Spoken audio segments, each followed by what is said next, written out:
आज वेडनेसडे है तो लेटेस्ट आईसीसी की रैंकिंग्स जो हैं वो जारी हो चुकी है और एक बार फिर से बाबर आजम के जितने भी फैंस हैं वो हो जाएं तैयार, क्योंकि बाबर आजम फिर से आ रहे हैं टॉप 10 के अंदर ऑल 3 फॉर्मेट्स में इंशाल्लाह बहुत ही जल्द, क्योंकि लेटेस्ट आईसीसी की जो रैंकिंग्स हैं वो जारी हो चुकी हैं और उस रैंकिंग्स में टेस्ट की जो बैटिंग रैंकिंग्स न्यू लेटेस्ट आई है उनमें बाबर आजम की 5 दर्जे तरक्की हो चुकी है। और बाबर आजम की आफ्टर 5 दर्जे तरक्की के बाद बाबर आजम किस पोजीशन पर पहुंच चुके हैं, ओडीआईज में कहां पर हैं, उस पर हम लोग डिटेल के साथ बात करते हैं। अगर आप लोग पहली बार मेरे चैनल पर विजिट करके आए हो और क्रिकेट लवर हो, बाबर आजम के फैन हो या नहीं हो, बट क्रिकेट लवर हो तो भाई लाइक भी करना है, सब्सक्राइब भी करना है, ये आप दोस्तों से हमेशा रिक्वेस्ट की जाती है। तो बाबर आजम लेटेस्ट आईसीसी की जो रैंकिंग्स हैं उनमें बहुत ही क्लोज पहुंच चुके हैं कि वो टॉप 10 के अंदर आने वाले हैं। और इससे पहले ऑलरेडी मैं आपको बता दूं तो बाबर आजम ओडीआईज के स्टिल नंबर 1 बैट्समैन ही हैं, वो बरकरार हैं नंबर 1 पर ही।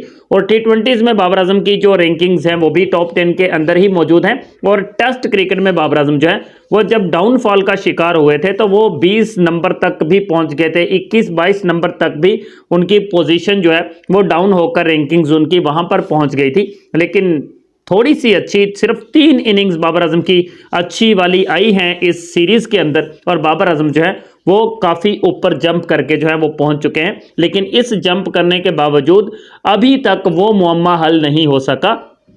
कि बाबर आजम ने जब ओडीआईज में साउथ अफ्रीका के खिलाफ आखिरी के 2 ओडीआई मैचेस में 50 प्लस किए थे तो फिर भी बाबर आजम के जो रेटिंग पॉइंट्स हैं वो ऊपर जाने की बजाय नीचे क्यों गिराए थे आईसीसी ने। क्योंकि आप स्क्रीन पर देख सकते हैं कि बाबर आजम जो है वो ओडीआईज में स्टिल नंबर 1 तो हैं, लेकिन 795 पॉइंट्स के साथ वो क्यों हैं। 800 से ऊपर एटलीस्ट 810 पॉइंट्स बाबर आजम के होने चाहिए थे ओडीआईज में, जो कि नहीं है। और ये एक बहुत बड़ा मुअम्मा है जो आज तक हल नहीं हो सका, क्योंकि हम लोग तो देख रहे थे कि जब बाबर आजम ने साउथ अफ्रीका के खिलाफ वाली सीरीज स्टार्ट की थी तब बाबर आजम के जो रेटिंग पॉइंट्स थे वो थे 800, पूरे 800। बाबर का एक फेलियर आया था पहले मैच में, उसके बाद 2 मैचेस में बाबर आजम ने जो है वो अच्छी परफॉर्मेंस थी, एक में 50 किए, दूसरे में आई थिंक 73 किए थे। तो इस तरह से कुल मिला के बाबर आजम जो है उसकी वो सीरीज काफ़ी अच्छी गई थी साउथ अफ्रीका के खिलाफ वाली, और पाकिस्तान ने वो विन भी किए थे। तो विनिंग कॉज में रन्स आए थे बाबर के,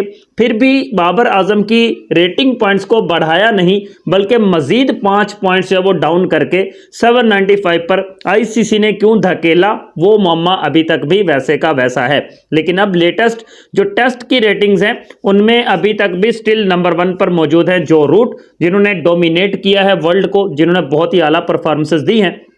और बाबर आजम जो कि काफ़ी मतलब पीछे चले गए थे स्लिप होकर, एक वो भी टाइम था रिसेंटली कुछ ही मतलब महीनों के अंदर अंदर बाबर आजम जो है वो टॉप 5 के अंदर थे ऑल 3 फॉर्मेट्स में, और फिर उनकी परफॉर्मेंसेस इतनी मतलब लो आई कि वो गिरते गिरते जो है वो नंबर 21-22 तक भी पहुंच गए थे। लेकिन अब कुछ अच्छी न्यूज़ ये है कि बाबर आजम ने 3 50s लगाई हैं, तो बाबर आजम जंप करके आ चुके हैं नंबर 12 पर। जी हाँ, 5 दर्जे तरक्की हुई है बाबर आजम की इस वीक के अंदर अंदर, इन 7 दिनों के अंदर। और बाबर आजम इस वक्त जो है वो नंबर 12 पर मौजूद हैं। इस वीक, इस वेडनेसडे से पहले बाबर आजम जो है वो नंबर 17 पर थे टेस्ट की रेटिंग्स में। तो इसका मतलब है कि अब अगर नंबर 12 पर बाबर आजम पहुंच चुके हैं तो अब टॉप 10 में आने के लिए उनको ज़्यादा दूरी नहीं है, क्योंकि वेस्ट इंडीज़ के खिलाफ बाबर आजम होप्स हो के बहुत ही अच्छी परफॉर्मेंस देंगे। और अगर एक भी 50 या 2 भी 50 आ जाते हैं बाबर के तो फिर वो टॉप 10 के अंदर जो है वो ज़रूर आने वाले हैं। क्योंकि बाबर आजम हमेशा हमने देखा है कि टॉप 10 के अंदर तो ऑल 3 फॉर्मेट्स में वो रहते थे, फिर टॉप 5 के अंदर भी वो लॉन्ग टाइम तक रहे। तो ये थोड़ा अजीब सा लगता था कि बाबर जो है वो इतनी डाउन नंबर पर हो, तो वो दिल को सुकून नहीं देता था। But now once again Babar is coming to top 10 in all 3 formats इंशाल्लाह, और वेरी सून हम ये भी देखेंगे।